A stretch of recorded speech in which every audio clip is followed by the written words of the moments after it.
Yeah. His role is almost smaller than his wife's role in this movie. He's got a bigger one in the second one. Yeah. What are you talking about? The second Poltergeist. There's no second Poltergeist. Horror movies, mutilation, decapitation, torture. Does that sound entertaining? More blood than a blood bank. Have we got your attention?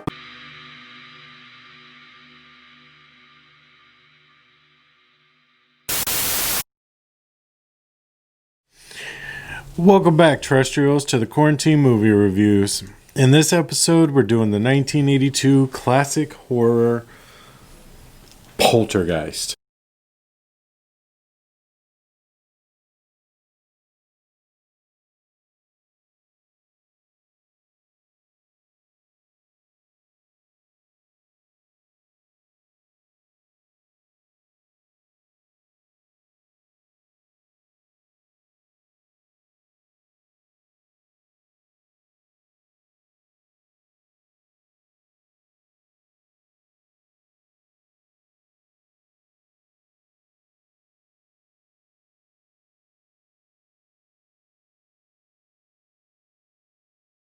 And we have a little bit of a difference of opinion of the movie. So, let's get into it. The storyline is basically a family lives in a prefab home neighborhood. The dad, played by Craig T. Nelson, is one of the developers and one of the real estate agents for the place. He sells all these houses, whatever. He has a wife, 2 daughters, and a son. And paranormal things start happening immediately. There's like very little before shit starts going down. And then it's just the family trying to deal with it and figure out how to get their daughter back that was taken by a poltergeist. So, there you got it. Let's get into it. Jerry, this movie, what'd you think? It's classic. I will give it that. Very Spielberg style. Writer, producer, I don't know. But it feels very Spielberg-y. But you have that tacked on Tobe Hooper, Texas Chainsaw. It's kind of a mix mash because you can tell when Hooper takes the helm and you can tell when Spielberg takes the helm. Or vice versa, where you can feel a Hooper moment to a Spielberg moment. They both have equal moments, but it definitely this is a movie that doesn't know what it wants to be. Does it want to be a family friendly style pre-horror, or does this want to be like a real horror movie and stuff? A la the ghost activity in the house. Okay. It's never shocking. Okay, there's well, give me a second. I know what you're gonna go to. Okay, there is a couple moments, but the chair that moves by itself in the room, they're happy that chair moves. She freaks out. That's one of the greatest parts about the... All right, go ahead. But... wait, my turn. They're also... I mean, if that was in Paranormal Activity and stuff, that family would have been like, freaking out and being like, we need to put more cameras in our house. Yeah, cameras were easy to come by in 1982. Yeah, I swear. But when the scare is good... Back to the chair thing. She's in the cabinet. We are blocked from the view. She turns the corner, and all the chairs are put up, and it's like a split second. Mm-hmm. I don't even know how they did that. Yeah, I don't know how they did that shit either. That's good, because she's startled by it. Mm-hmm. But she's not freaking out about it like in Paranormal. Like white people do. Yeah. I swear, in a nice house and stuff, it feels more genuine. Mm-hmm. I'm going to go to the point. Yes, I do not like the Paranormal Activity movies. If this was the Paranormal Activity movies or The Conjuring. You keep bringing those up. Like, nobody's talking about those. Those movies are horrible. Yeah, like, I don't even. I'm trying to compare good ghost movies to bad ghost movies. Okay, because I mean, is there any other that you can think of, like, really good ghost movies that don't rely on loud noises or, like, jump scares, basically? Yeah. Yeah. Like, Ghost with Patrick Swayze. okay, yeah. That terrified the hell out of me when I was a kid, too. They're making vases!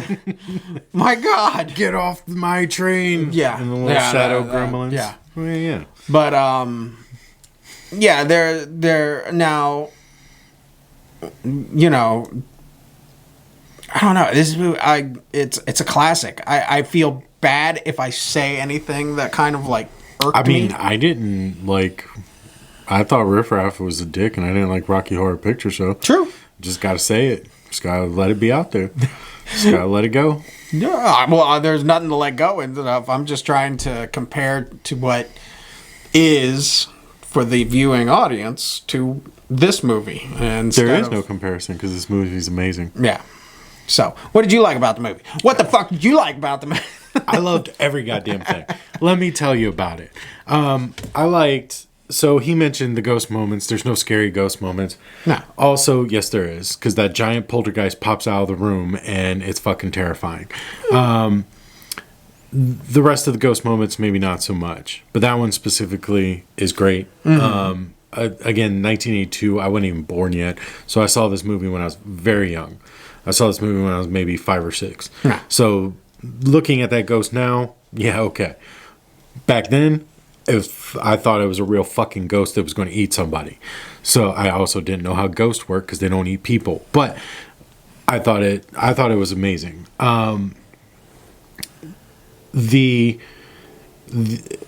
So Jerry would have liked a little bit more Tobe Hooper than Steven Spielberg. Mm-hmm. I think that the blending of these two were great. Okay. You've got the amazing practical effects of the guy in the bathroom ripping his face off. That's very Tobe Hooper. But also when the poltergeist, or not the poltergeists, but the ghosts start coming down the stairs, Ryan is looking at them with amazement, and there's not dark, ominous music playing. There's music playing of wonderment. Of being like, yeah, whimsical wonderment. Like, they're in awe. This is the most amazing thing. This is epic. It's not dark and scary. And I love that. Yeah. Which brings me to my next point. This is how people would probably really react to a poltergeist in their home. The mom is the stoner chick, and she's playing with the ghost. At that time, we don't realize, well, there's multiple ghosts in the home, but there's one evil one. But she's playing with ghosts. She puts the little girl on the floor, slaps the Rams helmet on her, and it slides her across the floor. She puts the chair on the floor, it slides across. She's having fun with this ghost. There's not a fear of this ghost. And I think that in horror movies nowadays, it's immediate fear and panic. Mm-hmm. This family did not fear these entities until their daughter was taken. So I feel like this is a genuine movie. I think that, I don't know, I like it from beginning to end. I love it. I watch it often. I don't know. Like, yeah. The movie is just great. Those little details where you're looking for more Hooper, I think that the addition of Spielberg is great. Yeah. Like, I think, like, again, I'll state again, the wonderment, the music, like, it's not dun dun dun. It's like, it's very, like, whimsical, like you said. And I think that's really good, and it's really different than what we have come to know. I can't think of another movie outside of Ghost, again, with Patrick Swayze, that there's a paranormal situation happening where the person is not scared but intrigued and mystified by what's happening. Insidious, maybe? Wasn't... I don't remember. No, because they were still scared. They moved out of that house. Yeah, I mean, all movies, white people get scared real easy. They're very quick to give up their property if you put a ghost in their house. Yeah, I'm not saying that, like, oh, I wanted, this should have been brutal. Like, there should have been, like, severed heads and blood off the walls, even though that's always what, like, if you watch like a comedy spoof on like ghost movies and stuff, it's like, I need vomit coming out of those faucets, I need blood on this wall, you know. It's just like when you told me about the Close Encounters of the Third Kind with aliens, like those aliens are very whimsical. Like, oh wow, we could be friends and play music together and stuff. And then like I watch like Ridley Scott's Alien and stuff, and it's like, yeah, they're not going to be playing music, are they? But I think, yeah, Spielberg and Hooper both, you know, yeah, they hit it out of the park on this one. I definitely think that you can specifically tell where each of them had their hand on the movie. Oh, yeah. Like, Jerry referenced Encounters of the Third Kind. When we were talking before we filmed this, I mentioned that this was supposed to be a sequel to Encounters of the Third Kind from Steven Spielberg. And he couldn't sell it. It kept failing in every which direction. So he rewrote it, and then we got Poltergeist. But, you know, it was directed by Tobe Hooper alone, but Steven Spielberg, you could kind of tell, was over his shoulder. Yeah. And I think that they blended really well. The ending was very like Hooper with all the skeletons and everything. That just had his name all over it. But the moments that were supposed to be fantastical, Spielberg was like, hold my beer, I got this. Yeah. I know that shit. Yeah. Watch what I do with this little alien and Drew Barrymore in a few years. Like, yeah, exactly. Or let me show you what I'm going to do for Archaeologist. A couple more. Visual effects, the CGI effects. There's only one CGI effect or a computer-generated green screen effect in this movie that really I didn't like. The paranormal investigator, the Zach Baggins group comes in, they open the door to the bedroom, and like you see things floating around. Yeah, those and were pretty very matte. Yeah. Compared to only back in '74 when they did The Exorcist, and there's a similar thing of stuff flying around a room, and that looks real. Yeah. You know. But okay, that's fair. You know, that's the only thing. Yeah. The giant... I did giggle when that thing came close to her, but it kept getting smaller and smaller and smaller, and I was like, why are you even scared of that by this time? The light bulb screws in. Yeah. But everything else, the Falcor puppet monster looked really good, even though you can tell it was green screened. That looked really good. The giant head that comes out, you know, everything else. And another thing that really, like, throws me off is they used a lot of hard strobe light. So if you're staring at it and it's in your face, and it's really a pain in the ass to watch. Some movies do it good because they change the color, and when the colors change, it's easier to watch. But when it's a solid white color, it's like I'm getting motion sickness. But other than that, anything that was not computer generated, but video altered, you know. The only issue that I have in this entire movie is I found it a little funny, and I never really paid any attention to it till last night, but I found it a little funny that when the poltergeist pops out of the room and they're all upstairs, and, you know, it's got its arms down and it's like doing this thing, they used a lion as the sound. Yeah. It roars like a lion. And I was like, like, you couldn't just make some weird, like, sound that, like, we can't even, you know, distinguish. Like, you just put a lion growling at its dinner. Like, okay. But outside of that, I loved every second of this movie. And it's funny because they used the same sound in 4 more years, Ghostbusters. I think Ghostbusters is definitely the, like, the change from Ghost. Yeah. Like, you have this style of Ghost, but then Ghostbusters comes out and they become more weird. One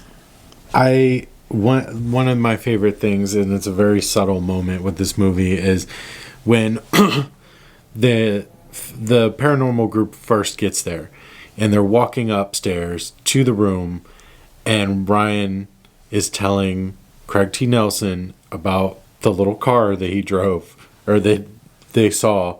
He was like, and it took 6 hours or 7 hours or something. And he was like, for what? And he was like, for it to fully make it the 6 feet. And he was like, huh.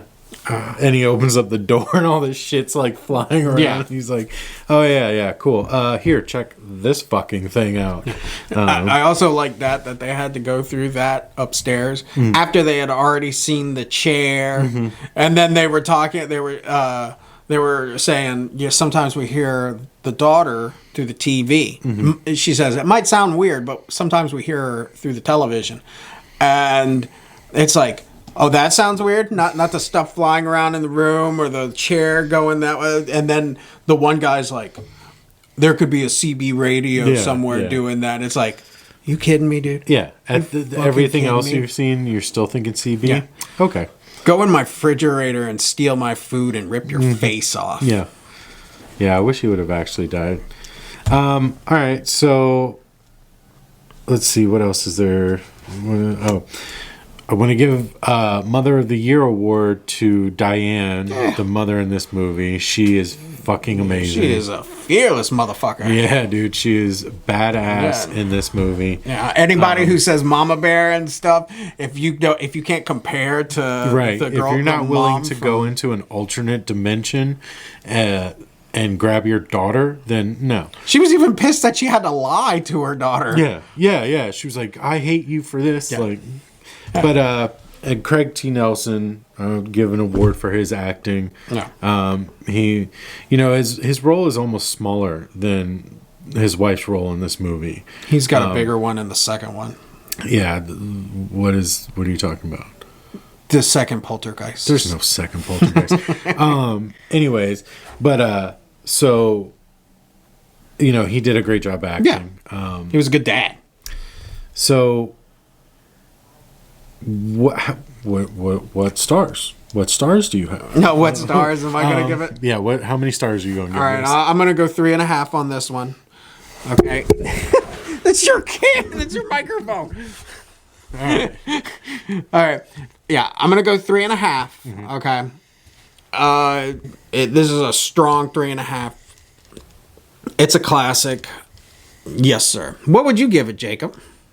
5 fucking stars. Oh! I give it 5 stars. This is the first 5-star movie that I'm giving out. No, it isn't. Yes, it is. Nope. What else did I give it 5-star to? You gave 5 stars to Terrifier. No, I didn't. There's no way I gave 5 stars to Terrifier. Are you sure? Oh, no, Halloween. You gave Halloween 5. Okay. All right. Second 5-star movie.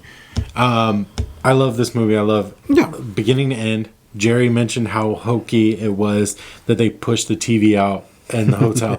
I fucking love it. I think that's the perfect way to end this movie. Like, fuck a TV. That's what started it all. No. I see your point. That makes sense.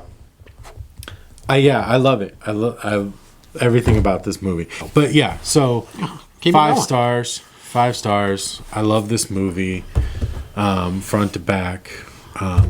Now, is that a nostalgia 5 stars too?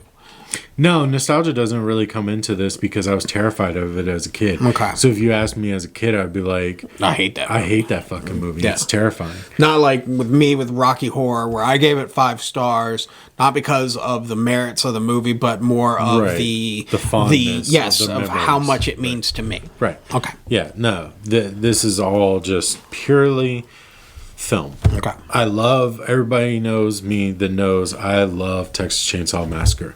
So you put that director, Steven Spielberg is an amazing director, or he was an amazing director. I mean, he's still pretty good. Yeah, I mean, he's decent. But you put those two clashing together, you get the skeletons, you get the guy ripping off his face, you get all those things. Like, it it's a perfect blend to me. So yes, 5 stars forever and ever. Yeah, I think that would be that. It's a good choice and stuff. That is definitely. Yeah. This must be what you felt like at Rocky Horror Picture Show when you gave it 5 stars, and I was like, "Fuck this movie." No. Because I'm pretty bummed that you gave it 3.5 stars.